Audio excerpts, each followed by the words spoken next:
Hey guys! In this quick guide, I'm going to show you how to set up and configure your residential proxy with IPcook about 2 minutes. Let's dive in. Visit our official website and create your account. First, log into your IPcook Client Center and land on your dashboard. Don't have a plan yet? No worries. Just go to Buy Proxies and pick a traffic plan that fits your needs. We've got high volume options starting at just $0.5 per gigabyte, and new users can grab 100 megabyte of free traffic. Next, set up your proxies. Need US IPs but don't care about the city? Pick US plus random for the widest coverage. Or, if you want, you can also target a specific state or city. For the protocol, we provide both HTTP and SOX5. HTTP is great for web browsing.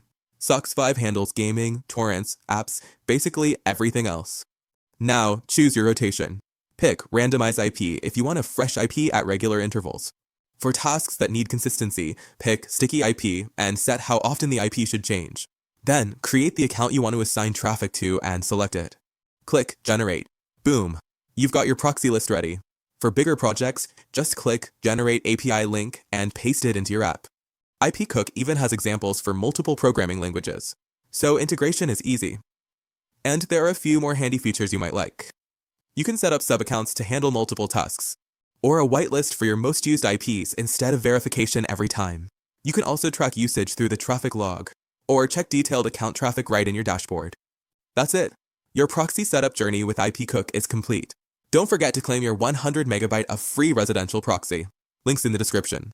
Hit like and subscribe if you found this useful. More features and promos are coming your way. See you in the next one. IPcook, your fast and reliable proxies for every need.